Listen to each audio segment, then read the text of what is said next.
Please welcome Mr. Boaz Levy, President and CEO of Israel Aerospace Industries, to receive an award, followed by a one-on-one interview with Anna Aronheim, Editor Defense and Tech, The Jerusalem Post. But first, we will start with a brief video presentation.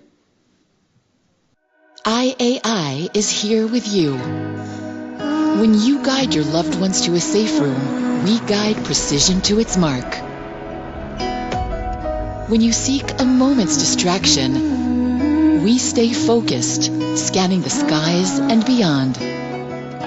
When you're outdoors with your eyes on the kids, our eyes are in space, watching over everything that matters.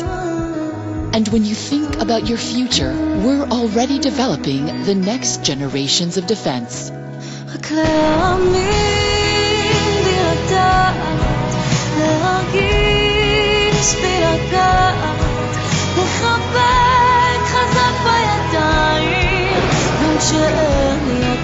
IAI Israel Aerospace Industries continues to stand at the forefront of innovation, developing technologies for the future. Join us, and together we will protect our nation. IAI Israel Aerospace Industries. My honor to welcome Mr. Boaz Levy, CEO of IAI Israel Aerospace Industries, one of the world's leading defense companies. I want to jump into what we saw over the last 2 years and what we saw in June, the war against Iran and Operation Iron Swords. Mr. Levy, IAI plays a critical role in Israel's defense against our enemies on all fronts. How does the company contribute in this arena?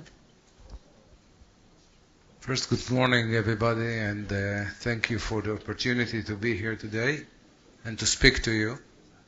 I think that you just could see the products that we are delivering for the defense of Israel, but not only. Most of our activities is for export, and about 80% of our business activity is overseas. So we are kind of well known in our innovation, in our thinking out of the box, speaking about defense. In Israel, we don't have any other choice. We have to defend our people, we have to defend our families, and that's what we are doing. So since October 7, we started a special activity in IAI in some portion of the company. We are working 24/7 since that day, and we are delivering whatever necessary to defend our population. Starting with space, all of the satellite activity of Israel is being done in our premises. Some of them is for communication purposes, the other one is for observation purposes.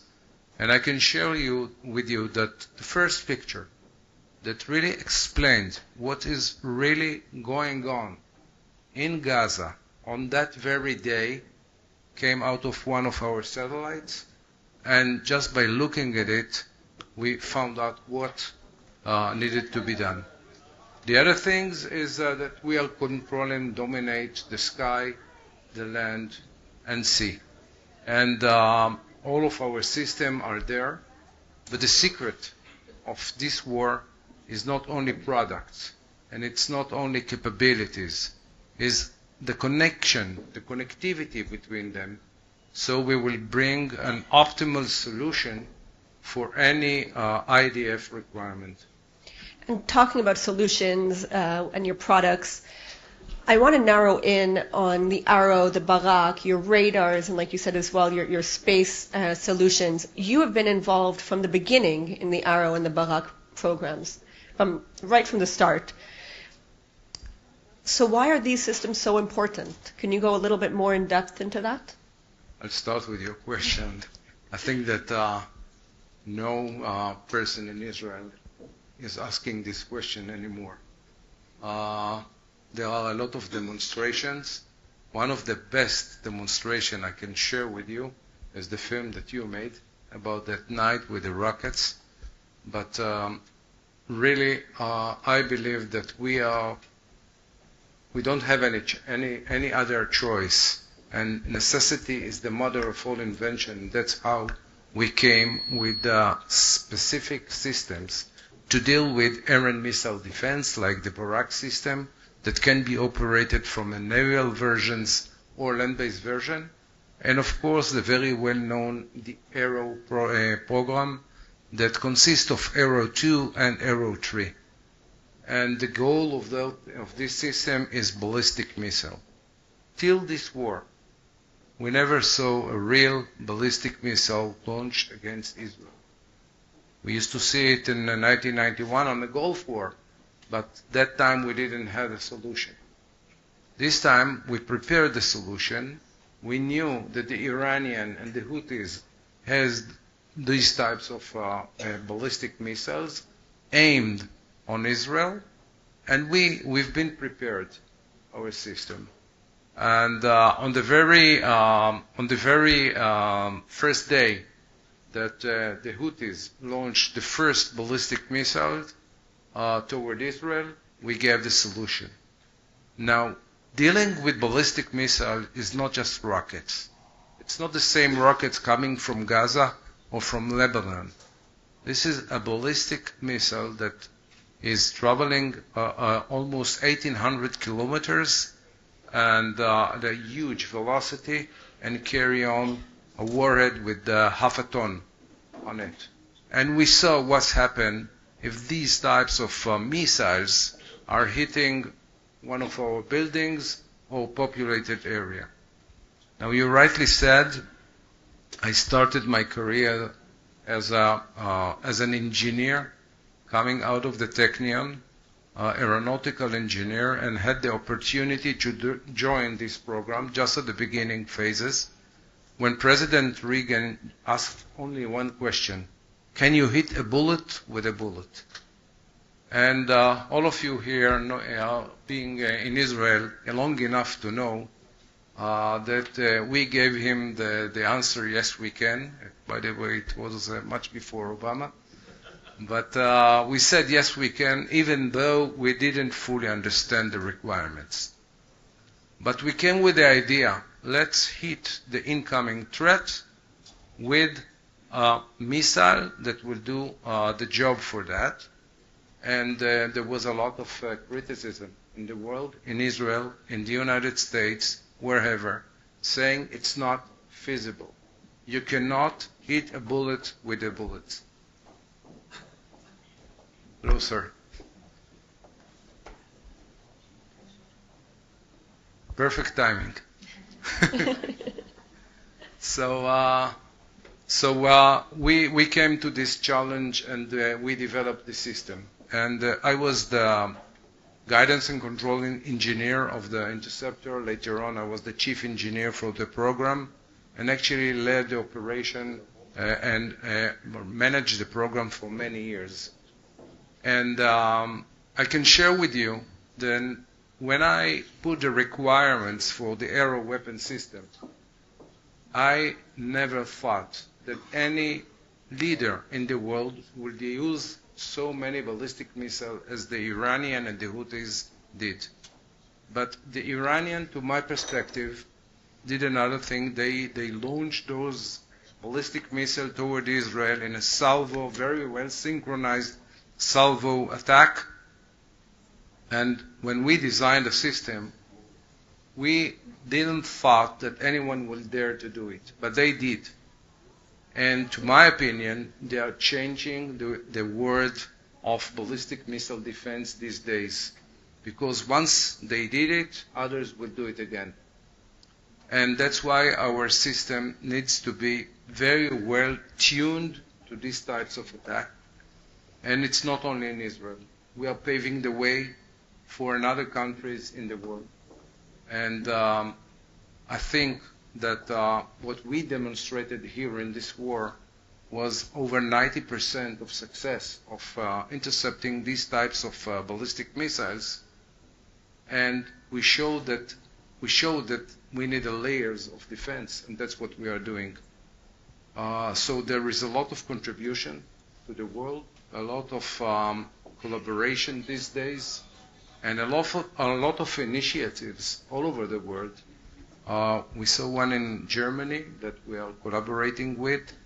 There is the initiative of President Trump for Golden Dome, which I hope that we'll be a part of, because the system is being done and operated together with the United States Missile Defense Agency and troops.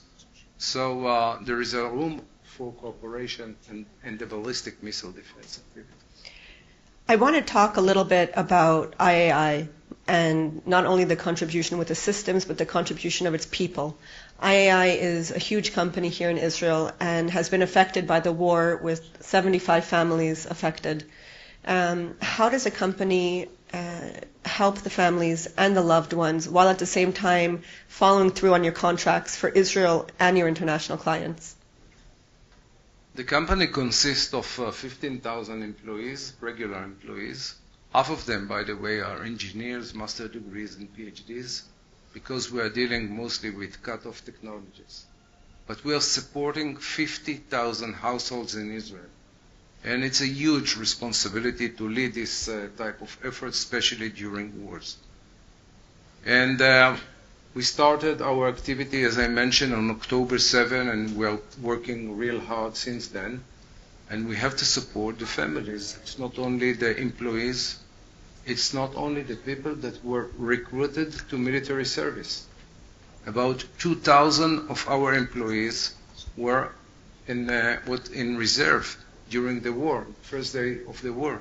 And there was a huge requirement coming from Israeli IDF, and we needed to support them with less people. So we understood that our job now is not only to run a company. It's not only to deliver to all of our customers here in Israel and overseas. It's also to support the people that are working with us, their families, and the population in Israel. And we took this huge force of employees and worked with them with all of the challenges that the population in Israel faced these days, and we really hugged the families that lost their dear ones during the war. And we also had several employees that were killed in action, and we needed to support their family as well, and we are still doing it, because the strength of our society is to move forward together, and to do it together. That what will bring us the capability to face the challenges. And my final question, talking about facing challenges, what do you view as the next challenge, the next security challenge, not for Israel only, but for the world as a whole?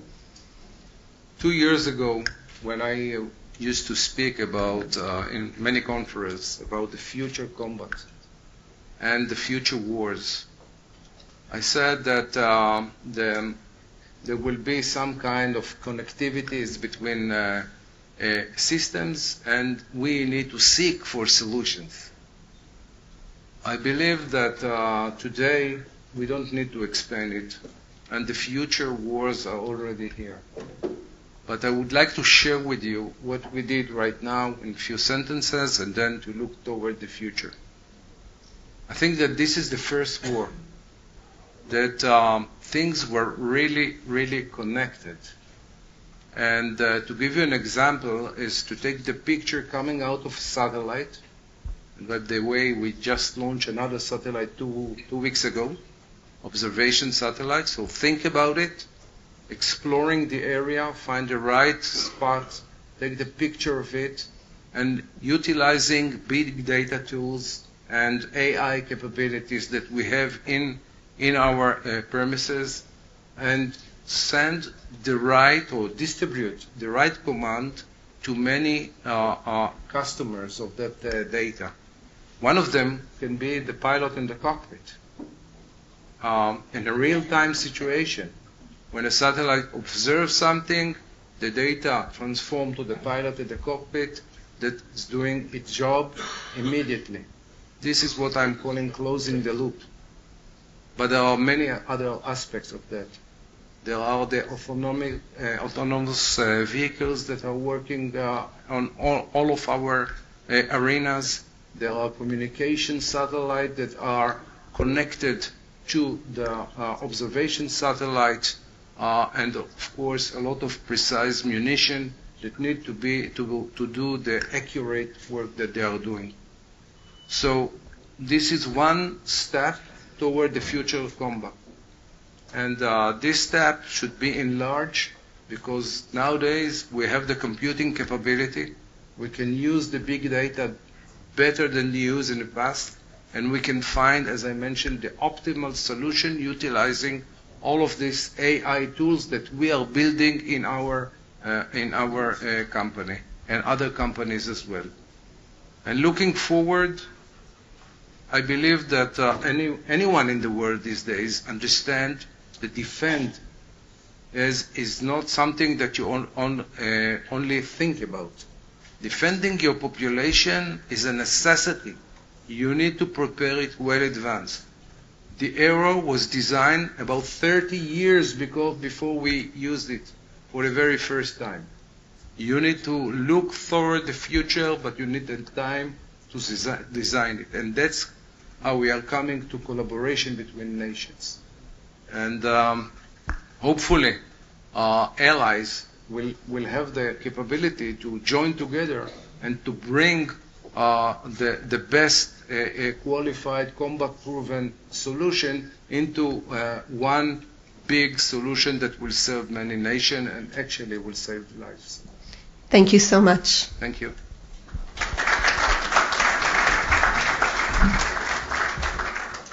Now, Boaz, you will receive an award. Should you tell them what the award is? Yeah? Okay. You have been elected, chosen, to be one of the 50 most influential Jews in the world in the Jerusalem Post magazine. It's in the print as we speak, so we can't change it. So, do you accept? Yeah. Okay. Thank you.